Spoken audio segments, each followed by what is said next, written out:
que definitivamente no esperábamos en el mundo. Normalmente las crisis se dan paulatinas en regiones o en industrias. Esto fue un switch off de todo el mundo, por lo cual sí, definitivamente las compañías tuvieron que comenzar a adoptar nuevos tipos de formas de contratación, y nosotros como Headhunters también. Nosotros hemos migrado 100%, pues por obvias razones, a procesos de selección virtuales, ¿vale? Todo colgado bajo plataformas tecnológicas que hacen que el negocio siga fluyendo. Empezó la situación, comenzamos a enviar mensajes a nuestros clientes y a nuestros posibles clientes de cuál era la forma de operar y cómo nosotros íbamos a garantizar una continuidad del negocio, ¿vale? Entonces, lo que pusimos encima de la mesa, herramientas tecnológicas para poder seguir operando, ¿vale? Después que teníamos la disponibilidad de todos nuestros consultores para continuar, digamos, con los procesos que llevábamos y nuevos que podrían llegar a generarse durante este tiempo, y garantizarle a nuestro cliente que la calidad que nosotros hemos siempre puesto por delante de todas las variables, pues iba a continuar efectivamente, y que ellos no se iban a ver afectados por ninguna de las situaciones de no presencialidad. He tenido una percepción toda la vida de que los procesos de selección eran frente a frente. Nosotros tenemos una gran oficina en Bogotá, donde tenemos 17 salas de entrevistas, donde hemos tenido toda una infraestructura para poder manejar el negocio muy presencial, porque siempre ha sido un negocio muy presencial. Y con esto, pues obviamente la migración fue inmediata. Nosotros, el equipo de tecnología de nosotros puso, la región somos más o menos 1000 personas, y puso 1000 personas a trabajar en la casa en cuestión de días.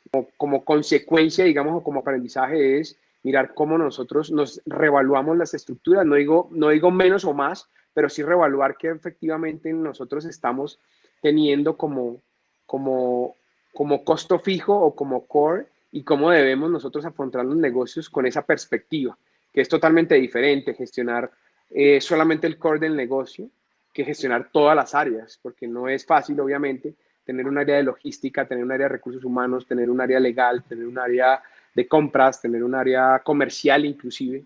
Hay que gestionarlo todo. Los movimientos que se han tenido han sido naturales, ¿vale? Cuando existe una situación de estas, pues obviamente las contracciones en las decisiones de las compañías, el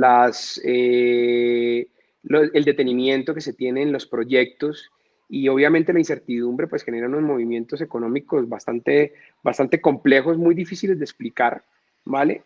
Pero que obviamente tienen unas consecuencias bastante rápidas, sobre todo en esta situación. Definitivamente sí, las consecuencias son grandísimas. Nosotros tenemos hoy una tasa de desempleo del 20%, ¿vale? O cercana al 20%. Hemos perdido algo así como 5 millones de puestos de trabajo.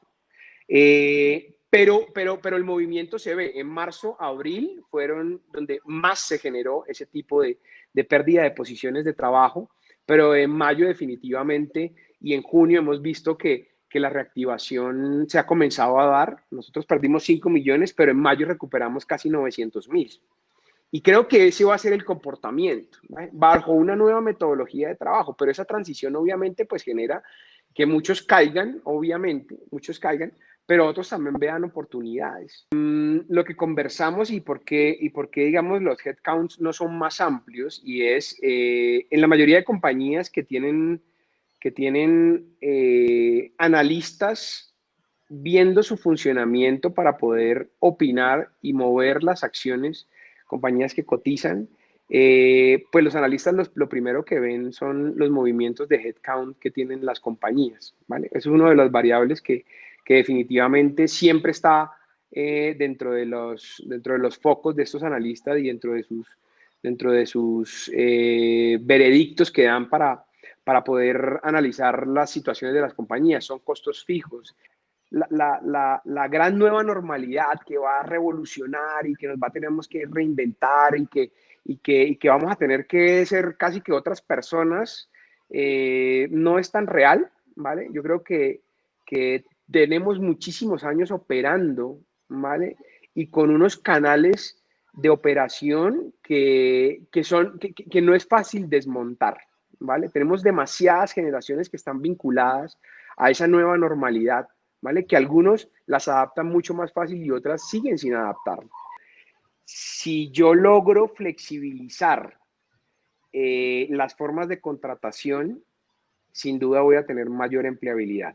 Eso es sin duda, y sobre todo empleo formal, ¿no? Porque sufrimos en Colombia de un tema de que la tasa de desempleo está medida, pero es una medida que es como relativa, porque tenemos el 40% de la fuerza laboral de Colombia es informal, ¿vale? Pero no dice que está desempleada, sino que tiene trabajo, pero está bajo la informalidad. Entonces, eso hace un poco más complejo. Si queremos formalizar, hay que ampliar, ¿vale? Si queremos formalizar y tener una base mucho más grande de gente formalizada de empleo, que aporte a cargas sociales, que esté cubierta por el sistema de seguridad social, necesitamos flexibilizar las diferentes formas de contratación que tenemos.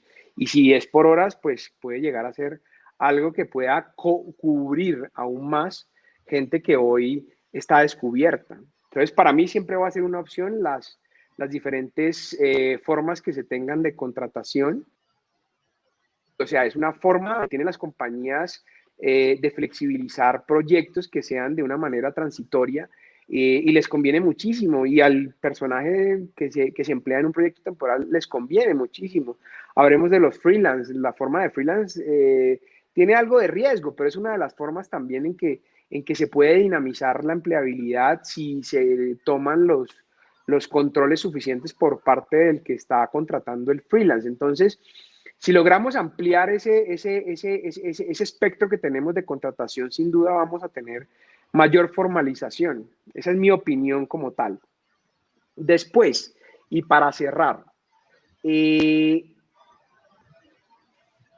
lo que sí tiene que trabajar, en mi opinión, para que sea más competitivo este tipo de contratos, porque si no es contrato, nosotros tenemos la percepción en Colombia que si no es un contrato indefinido tengo inseguridad, ¿vale? Si no es un contrato indefinido, para mí tiene percepción de precariedad, de temporalidad, de inestabilidad. Inclusive las percepciones pasan por cosas que son irreales, como que las cargas sociales son diferentes o voy a estar desprotegido, ¿vale? Hoy en Colombia es exactamente igual un contrato indefinido que un contrato temporal, ¿vale? Las cargas sociales son exactamente iguales, por lo cual el beneficio que tiene, y nos hemos encontrado con esa situación, y es, no hay atractividad en términos, por ejemplo, fiscales, de una persona que agarre un proyecto temporal que una persona que tenga un proyecto indefinido. Entonces, ahí lo que tenemos que trabajar como sociedad y como legislación y control es mirar cómo yo hago esas que son menos atractivas porque efectivamente pues tienen menores tiempos o menor estabilidad en términos generales, porque es cierto que hay menor estabilidad porque pues tu contrato llega hasta un punto definido. ¿Cómo logro yo eso sopesarlo para que sea atractivo frente a otro tipo de contrataciones? En países que tienen la temporalidad muchísimo más avanzada, las cargas impositivas para el empleado son menores. Entonces vemos mucha gente que es un alto ejecutivo que trabaja en proyectos temporales porque efectivamente tiene menos carga impositiva y en salarios altos pues las cargas impositivas sin duda son diferenciales en caso de que las haya.